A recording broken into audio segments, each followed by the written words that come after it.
Assalamualaikum warahmatullahi wabarakatuh. Selamat pagi anak soleh soleha, apa kabar? Semoga kalian dalam keadaan sehat walafiat ya, amin.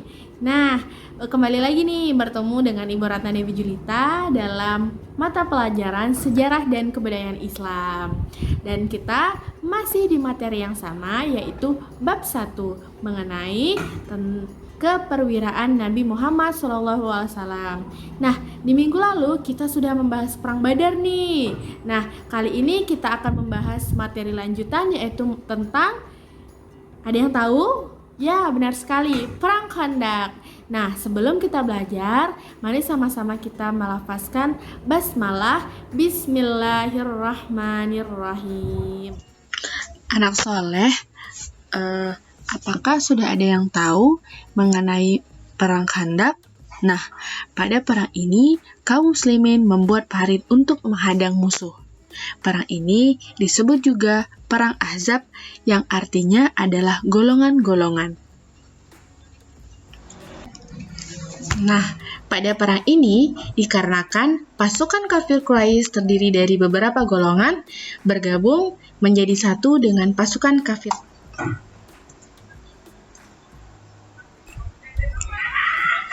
Ada yang tahu?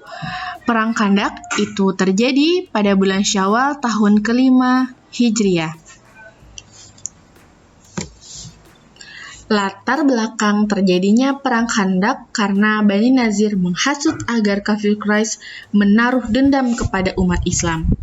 Karena sudah sejak lama ingin menghancurkan umat Islam, oleh sebab itu Abu Sufyan segera mensiagakan 10.000 orang dari beberapa kabilah, terdiri dari 1.500 pasukan unta, 300 pasukan berkuda, ditambah lagi 1.000 pasukan unta Yahudi.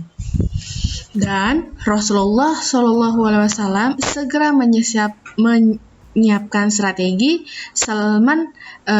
Sahabat Rasulullah pun, Salman Al-Farisi, memberi usul agar kaum muslimin membangun parit atau khandak sebagai benteng pertahanan di sebelah utara kota Mekah.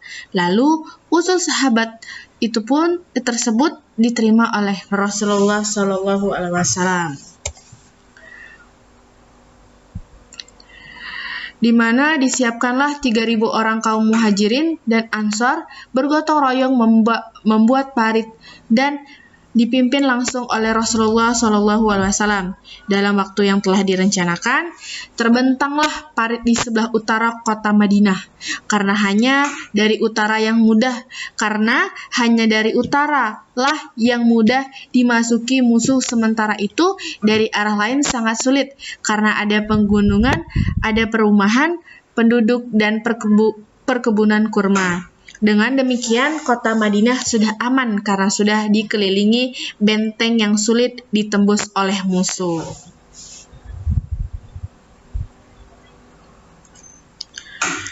Rasulullah SAW menjadikan benteng Sila sebagai benteng belakang dan parit sebagai benteng depan.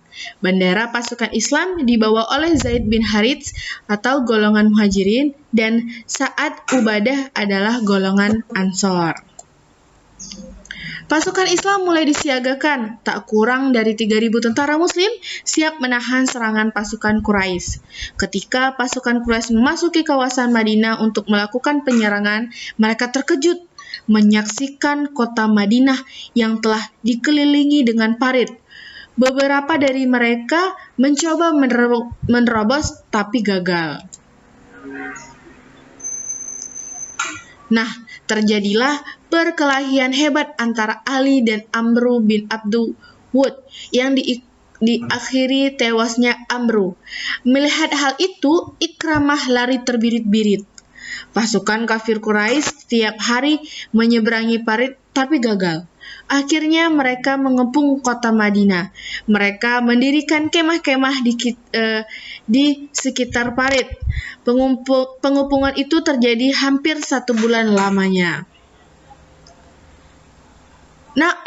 Nu'am bin Mas'ud meminta izin kepada Rasulullah SAW untuk membuat taktik memecah belah musuh, sehingga terjadilah perpecahan antara Abni Quraizah dan kafir Quraisy.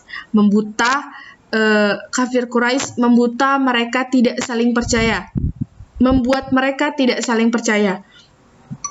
Allah Subhanahu wa taala menurunkan malapetaka untuk kaum kafir Quraisy. Tiba-tiba bertiup angin yang sangat kencang dan hujan yang sangat deras serta udara yang sangat dingin. Akhirnya pasukan kafir Quraisy porak-poranda dan mereka lari meninggalkan kota Madinah tanpa membawa hasil.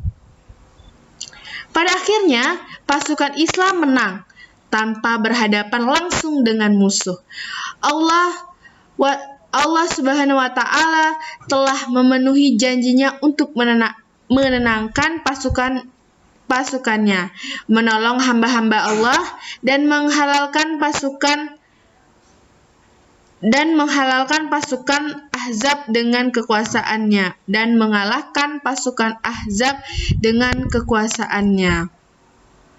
Demikian anak soleh, cukup sekian materi kita hari ini dan jangan lupa membaca Alhamdulillahirabbil alamin. Demikianlah yang bisa Ibu sampaikan. Ibu akhiri, wabillahi taufiq wal hidayah. Wassalamualaikum warahmatullahi wabarakatuh.